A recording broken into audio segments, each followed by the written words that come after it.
हुआ है। दरख्तों के इस समंदर के साए तले माया सिविलाइजेशन की खोई हुई दुनिया के राज आज भी छुपे हुए हैं। पास्ट में हजारों सालों तक ये पूरा जंगल माया सिविलाइजेशन के होल्ड में हुआ करता था, जहां उन्होंने अपने कई शहर आबाद कर रखे थे। इस सिविलाइजेशन के लोग काफी स्किल्ड माने जाते थे, क्योंकि उन्होंने एंशिएंट इजिप्शियंस की तरह अपनी सिटीज में पिरामिड्स भी बना रखे थे। और इसके साथ साथ ये लोग agriculture, pottery, hieroglyph writing, calendar making, mathematics और आर्किटेक्चर आर्ट वर्क में भी हद से ज्यादा महारत रखते थे। एक्सपर्ट्स का मानना है कि एंशिएंट मायंस ने इस एरिया में टोटल 60 सिटीज बना रखी थी, जहां बड़े बड़े महलात, पिरामिड्स और टेम्पल्स बनाए गए थे। इनकी हर सिटी का अलग किंग हुआ करता था, जिसको मायंस अपना गॉड मानते थे।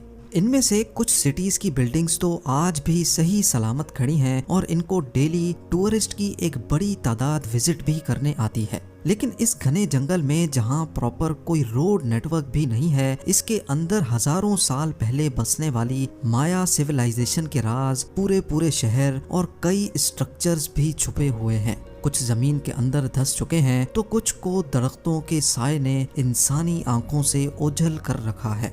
लेकिन मॉडर्न टेक्नोलॉजी के इस्तेमाल से हिडन मायन सिटीज और उनके स्ट्रक्चर्स को ढूंढा जाने लगा है। एक्सपर्ट्स अब लाइडार टेक्नोलॉजी की मदद से दरख्तों के इस समंदर के नीचे छुपे स्ट्रक्चर्स की निशानदही कर सकते हैं। लाइडार, जिसका मतलब है लाइट डिटेक्शन एंड रेंजिंग, ये एक ऐसी टेक्नोलॉजी है जिसमें एयरप्लेन से जमीन पर लेजर पल्स फेंकी जाती हैं। ये लेजर पल्स दरख्तों को बाईपास करके जमीन से टकरा कर वापस एयरप्लेन पर लगे सेंसर तक पहुंचती है और फिर इस डाटा को प्रोसेस करके ग्राउंड की एक शेप तैयार की जाती है। ये ऐसा ही है जैसे एक्सरे हमारी बॉडी की बोन्स का एक नक्शा बनाता है। हैरत अंगेज तौर पे अभी तक 4500 से भी ज्यादा मायन सिविलाइजेशन के रुइंस मिल चुके हैं। लेकिन एक्सपर्ट्स का ख्याल है कि असल में मायंस ने इससे भी ज्यादा स्ट्रक्चर्स बनाए थे। ये सवाल इतना इम्पोर्टेंट नहीं है कि मायंस ने हजारों साल पहले कितने स्ट्रक्चर्स बनाए थे, बल्कि असल मिस्ट्री तो ये है कि इतनी भारी पॉपुलेशन वाले पूरे के पूरे शहर छोड़कर मायंस आखिर गए कहाँ। क्या उनको जमीन निगल गई या आसमान उन पर फट पड़ा? इतने स्किलफुल होने के बावजूद भी वो कौन सी ऐसी चीज में कमजोर पड़ गए थे जो आज उनका इस जगह पर नामो निशान भी नहीं है। लाइडार टेक्नोलॉजी की मदद से आर्कियोलॉजिस्ट पहले ये जानते हैं कि जंगल के किस पॉइंट पे मायन रुइन मौजूद है और फिर वहाँ फिजिकली जाकर साइट पर एक्सकवेशन की जाती है। गल्फ ऑफ मेक्सिको के करीब युकाटान रीजन में आर्कियोलॉजिस्ट को मायंस के एक छोटे गांव के रुइंस मिले। इस गांव को कीवीक कहा जाता है, जहां एक लोकल किंग ने ईयर 800 में यानी आज से 1200 साल पहले 20,000 पत्थरों को काटकर 30 फीट ऊंचा एक पिरामिड बनाया था।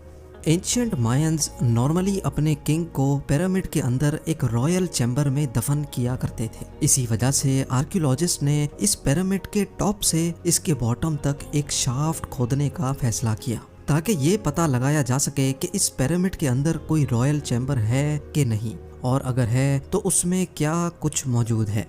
21 फीट की खुदाई के बाद आर्कियोलॉजिस्ट को एक ऐसा पत्थर मिला जो एक साइड से बिल्कुल फ्लैट था। ये पत्थर दूसरों से काफी मुख्तलिफ था, क्योंकि इस शेप के पत्थर पिरामिड बनाने के लिए नहीं बल्कि मायंस किसी रूम की छत को सपोर्ट देने के लिए लगाया करते थे, जैसा कि इस स्ट्रक्चर की सीलिंग पे देखा जा सकता है। ये खास पत्थर इस चीज की निशानी थी कि इस पिरामिड के अंदर भी कोई टूम्ब बनाया गया था। मजीद खुदाई के बाद आर्कियोलॉजिस्ट को आखिरकार वो चीज मिल ही गई जिसकी तलाश थी। हैरत अंगेज तौर पे पिरामिड की बेसमेंट पर एक कमरे की फाउंडेशन और कुछ स्टेयर्स देखी गई। इसके साथ साथ मलबे में से और कुछ खास तो ना मिल सका, लेकिन मिट्टी के बर्तन का एक टूटा हुआ हिस्सा जरूर मिला। इस छोटे से पॉटरी के टुकड़े ने आर्कियोलॉजिस्ट को मजीद सवालों में उलझा कर रख दिया। रेडियो कार्बन डेटिंग के जरिए इस पॉटरी के हिस्से की एज मालूम की गई तो ये तकरीबन ईयर 500 में बनाया गया था, यानी आज से करीब 1500 साल पहले। हैरान करने वाली बात तो ये थी कि पिरामिड खुद तो 1200 साल पहले बना था, लेकिन ये पॉटरी का टुकड़ा पिरामिड से भी 300 साल पहले बनाया गया था और आर्कियोलॉजिस्ट की नज़र में ये किसी भी सूरत पॉसिबल नहीं है। ऐसा क्यों पॉसिबल नहीं, ये जानने के लिए हमें हिस्ट्री का रुख करना पड़ेगा। हिस्ट्री से मालूम पड़ता है कि युकाटान का ये हिस्सा नदरन माया में शुमार किया जाता था और ईयर 500 में जब पिरामिड के अंदर का ये चैम्बर बनाया गया था तब मायंस यहाँ आए ही नहीं थे। तो अब सबसे बड़ा सवाल ये खड़ा हुआ कि अगर मायंस ने ये रॉयल चैम्बर नहीं बनाया था तो आखिर किसने बनाया था। इसका जवाब जानने के लिए पिरामिड रूइन के आसपास जंगल का मुआयना किया गया, इस उम्मीद से कि शायद इनको कोई खास इंफॉर्मेशन मिल सके। पिरामिड साइट से 15 किलोमीटर दूर आर्कियोलॉजिस्ट को कुछ पत्थरों के दरमियान में एक केव का रास्ता दिखाई दिया। केव की एंट्रेंस काफी तंग थी और इसके अंदर जाना खतरे से खाली नहीं था। इसी वजह से प्रोफेशनल इक्विपमेंट का इस्तेमाल किया गया और 2 से 3 केव एक्सपर्ट्स को इसके अंदर भेजा गया। कई घंटों के बाद एक्सपर्ट्स जमीन से 230 फीट नीचे केव के बॉटम पर पहुंच चुके थे, जहां हैरत अंगेज तौर पे उनको एक सीक्रेट चैम्बर का रास्ता दिखाई दिया और इस चैम्बर की एंट्रेंस को एक पत्थर रखकर बंद किया गया था। जब चैम्बर की एंट्रेंस को खोला गया तो अंदर वो कुछ देखने को मिला जो किसी के वहमो गुमान में भी नहीं था। जी हाँ, जमीन से 230 फीट नीचे केव के इस सीक्रेट चैम्बर में बहुत सारी इस्तेमाल शुदा फायर टॉर्चेस पड़ी देखी गई, जिनको कदीम दौर में रोशनी के लिए जलाया जाता था। फायर टॉर्चेस के अलावा यहाँ बड़ी तादाद में मिट्टी के टूटे हुए पॉट्स भी मिले। ये पॉट्स के टुकड़े वैसे ही थे जैसे 15 किलोमीटर दूर पिरामिड की बेसमेंट से एक टुकड़ा मिला था।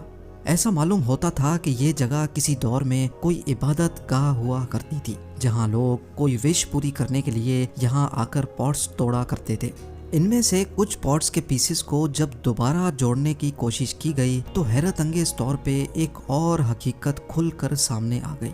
ये नोटिस किया गया कि पीसेस जोड़ने पर पूरा पॉट कभी भी कंप्लीट नहीं होता था, बल्कि इसमें एक पीस हमेशा शॉर्ट पड़ जाता था। ये अजीब मिस्ट्री किसी को भी समझ नहीं आई कि यहाँ तोड़े जाने वाले तमाम पॉट्स का एक पीस मिसिंग क्यों है। आर्कियोलॉजिस्ट का शक था कि ये लोग यहाँ पॉट्स को तोड़ते तो थे, लेकिन उसका एक हिस्सा शायद अपने साथ ले जाते थे और उसको अपने घर के अंदर रखते थे। युकाटान रीजन में पिरामिड रूइन के बॉटम से पाया जाने वाला सिरेमिक पॉट का हिस्सा असल में इसी केव के बॉटम से लाया गया था। ये इस बात का क्लियर एविडेंस था कि कीवी के इस गांव में मायंस के आने से पहले यहाँ कुछ लोग रहते थे जो अपनी रिलीजियस प्रैक्टिस इस केव में जाकर किया करते थे और इनका भी रहन सहन तकरीबन माया सिविलाइजेशंस के जैसा ही था।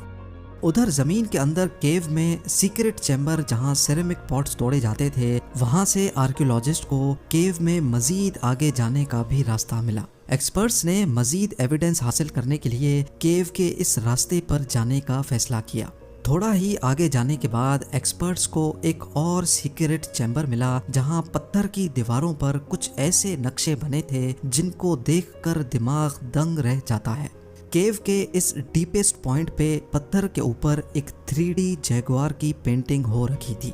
ना सिर्फ इतना बल्कि दीवारों पर एक और पेंटिंग में जैगुआर को हिरन का शिकार करते भी देखा गया। एक्सपर्ट्स जिन्होंने पहले भी दूसरी माया केव्स में पेंटिंग्स देख रखी थीं, ऐसी पेंटिंग्स वो अपनी लाइफ में पहली बार देख रहे थे।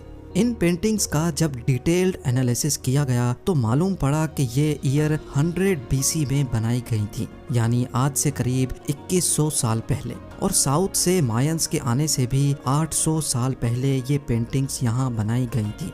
अब इस नए एविडेंस से एक बात तो साबित हो चुकी थी कि कीवी के इस गांव में साउथ से मायंस के आने से पहले भी एक सिविलाइजेशन रहती थी। उनका रहन सहन और कल्चर लगभग मायंस के जैसा ही था और यही रीजन था जिसकी वजह से एक्सपर्ट्स ने इनको अर्ली या फिर क्लासिक माया का नाम दिया। इतनी बड़ी पॉपुलेशन और हजारों स्ट्रक्चर्स बनाने वाले मायंस के साथ आखिर ऐसा क्या हुआ था जो वो अपना सब कुछ छोड़कर यहाँ से जाने पर मजबूर हो गए और फिर कभी लौट कर नहीं आए? ये सवाल आज तक दुनिया के लिए एक मिस्ट्री बना हुआ है। उम्मीद है जेम टीवी की ये वीडियो भी आप लोग भरपूर लाइक और शेयर करेंगे। आप लोगों के प्यार भरे कमेंट्स का बेहद शुक्रिया। मिलते हैं अगली शानदार